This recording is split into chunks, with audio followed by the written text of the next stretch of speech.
Hello friends, എല്ലാവർക്കും നമ്മുടെ ചാനലിലേക്ക് സ്വാഗതം. നമ്മുടെ ചാനൽ ആദ്യമായാണ് കാണുന്നതെങ്കിൽ താഴെ കാണുന്ന സബ്സ്ക്രൈബ് ബട്ടണിൽ ടാപ്പ് ചെയ്ത് ഓൾ എന്ന ഓപ്ഷൻ ഇനേബിൾ ചെയ്യാൻ മറക്കല്ലേ. അപ്പോൾ നമുക്ക് നേരെ വീഡിയോയിലേക്ക് പോകാം. നമുക്കെല്ലാവർക്കും വളരെയധികം ഇഷ്ടമുള്ള എന്നാണല്ലോ സോയാ ചങ്ക്സ്. ഇത് വെച്ച് സാധാരണ നമ്മൾ കറി മാത്രമാണ് ഉണ്ടാക്കുക. എന്നാൽ ഇന്ന് വെറൈറ്റി രീതിയിൽ സോയാ ചങ്ക്സ് കൊണ്ട് ഒരു കിടിലൻ കട്ട്ലറ്റ് ആയാലോ.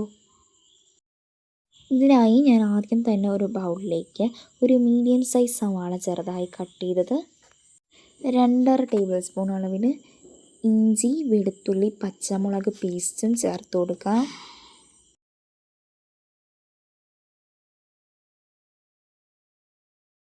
ഇനി ഇതിലേക്ക് പാകത്തിനുള്ള ഉപ്പൂടെ ചേർത്തിട്ട് നന്നായിട്ടൊന്ന് ഇളക്കി യോജിപ്പിച്ച് കൊടുക്കാം.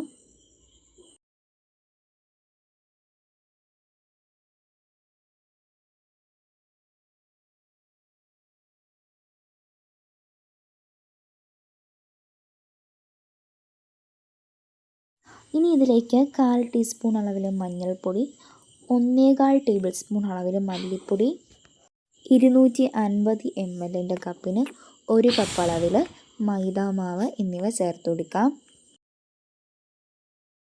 നിങ്ങളുടെ കയ്യിൽ മെഷറിംഗ് കപ്പൊന്നും ഇല്ലയെന്ന് പറഞ്ഞിട്ട് ടെൻഷൻ അടിക്കേണ്ട ആവശ്യമൊന്നുമില്ല. നിങ്ങൾക്ക് വീട്ടിലുള്ള ഏതെങ്കിലും ഗ്ലാസ്സോ അല്ലെങ്കിൽ കപ്പോ എടുത്താൽ മതിയാകും. ഇനി ഇതെല്ലാം കൂടി നല്ല രീതിക്കൊന്ന് മിക്സ് ചെയ്തെടുക്കുക.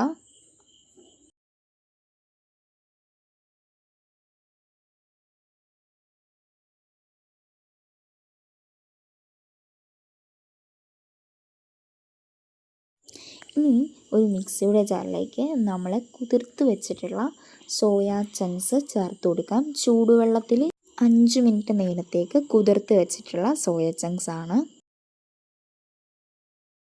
ഇനി നമുക്കിതൊന്ന് അരച്ചെടുത്തിട്ട് വരാം.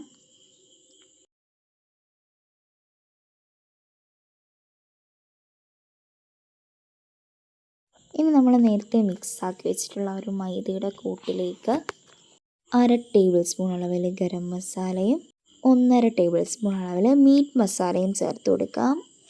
ഇനി ഇതിലേക്ക് ഞാൻ ചേർത്ത് കൊടുക്കുന്നത് 2 ചെറിയ കഷ്ണം ബട്ടറാണ്. അൺസോൾട്ടഡ് ആണെന്നുണ്ടെങ്കിൽ പാകത്തിനുള്ള ഉപ്പ് ചേർത്ത് കൊടുക്കുക. സോൾട്ടഡ് ആണെന്നുണ്ടെങ്കിൽ ഉപ്പിൻ്റെ ആവശ്യമില്ല. ഇനി ഇതെല്ലാം കൂടി ഒന്ന് നന്നായിട്ട് ഇളക്കി യോജിപ്പിച്ചെടുക്കണം.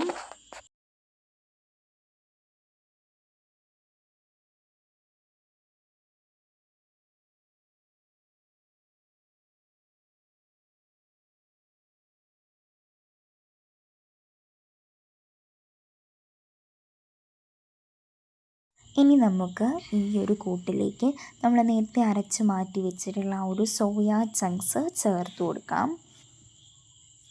സോയ പൾസ് ചെയ്ത് വേണം എടുക്കാനായിട്ട്. ഒരുപാടങ്ങ് അരച്ചെടുക്കേണ്ട ആവശ്യമൊന്നുമില്ല.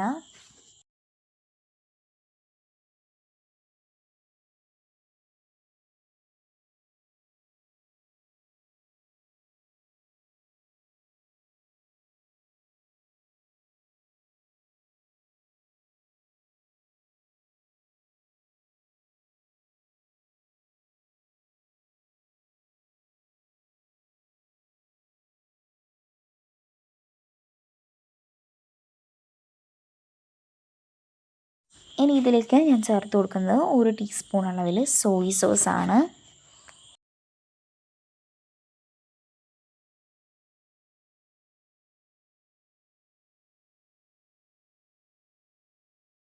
അതിൻ്റെ കൂടെ തന്നെ 1 ടീസ്പൂൺ അളവിൽ ടൊമാറ്റോ സോസ് കൂടെ ചേർത്ത് കൊടുക്കാം.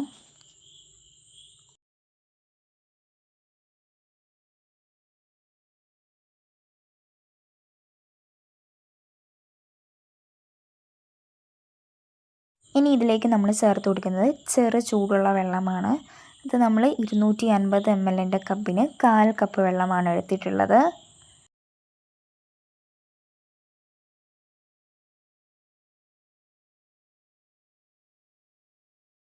ഇനി ഇതിലേക്ക് നമുക്ക് ഒരു 1/4 ടീസ്പൂൺ അളവിൽ സോഡാപ്പൊടി ചേർത്ത് കൊടുക്കാം. നമ്മുടെ ഈ ഒരു സോയ ചങ്ക്സ് കട്ട്ലറ്റിന് ഏറ്റവും കൂടുതൽ എടുത്ത് നിൽക്കുന്നത് ഒരു മീറ്റിൻ്റെ ടേസ്റ്റാണ്. അപ്പോൾ അതുകൊണ്ട് തന്നെ ഇതിലേക്ക് നമുക്ക് മീറ്റ് മസാലേൻ്റെ അളവ് കുറച്ച് കൂടുതൽ തന്നെ ആവശ്യമായിട്ടുണ്ട്. അതുകൊണ്ട് തന്നെ ഞാനിവിടെ 3 ടീസ്പൂൺ അളവിൽ മീറ്റ് മസാല കൂടെ വീണ്ടും ചേർത്ത് കൊടുക്കുന്നുണ്ട്.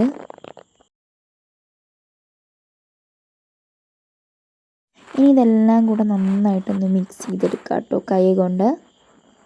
നമ്മളിത് കൈ കൊണ്ട് കുഴച്ചെടുക്കുമ്പോൾ തന്നെ അറിയാം നമ്മുടെ ഒരു കട്ട്ലറ്റിൻ്റെ പരുവമൊക്കെ. ഇനി മാവ് ലൂസായിട്ടാണ് കിട്ടിയിട്ടുള്ളതെന്നുണ്ടെങ്കിൽ ഇതിലേക്ക് ഒരു 1/4 കപ്പ് അളവിൽ മൈദ കൂടെ വീണ്ടും ചേർത്ത് കൊടുത്താൽ മതിയാകും.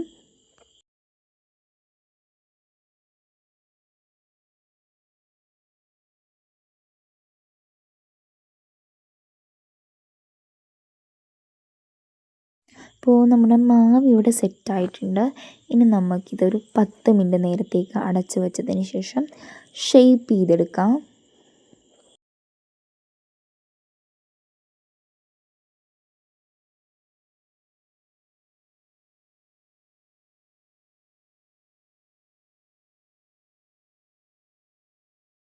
ഇനി നമുക്കിതെല്ലാം ഓയിലൊന്ന് ഫ്രൈ ചെയ്തെടുക്കാം. അപ്പം നിങ്ങളുടെ ചോയ്സാണ് ഏത് ഷേപ്പിൽ വേണം നിങ്ങളുടെ കട്ട്ലറ്റ് എന്നുള്ളത്. നമ്മളിത് കഴിക്കുമ്പോൾ പോലും നമുക്ക് തോന്നില്ല നമ്മളിത് സോയാ ചങ്ക്സ് വെച്ചിട്ടാണ് ഉണ്ടാക്കിയിട്ടുള്ളതെന്ന്. കറക്റ്റ് ഒരു ബീഫിൻ്റെ ഒക്കെ ടേസ്റ്റാണ് കേട്ടോ ഈ ഒരു കട്ട്ലറ്റിന് വരുന്നത്. പുറമേന്നും ഉള്ളിൽ നിന്നുമൊക്കെ നല്ല ക്രിസ്പിയും ക്രഞ്ചിയുമായിട്ടുള്ള ഒരു കട്ട്ലറ്റാണ്.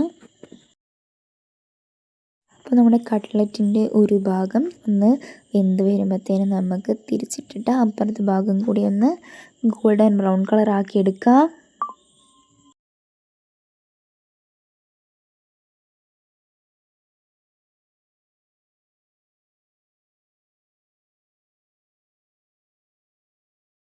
അങ്ങനെ നമുക്ക് എല്ലാം ഒന്ന് ഫ്രൈ ചെയ്തെടുക്കണം.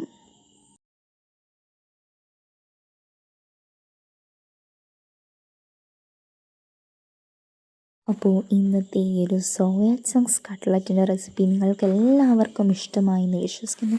ഇഷ്ടമായാൽ ഒരു തവണയെങ്കിലും ട്രൈ ചെയ്ത് നോക്കിയിട്ട് നിങ്ങളുടെ അഭിപ്രായങ്ങൾ കമൻറ്റായി അറിയിക്കാൻ മറക്കല്ലേ.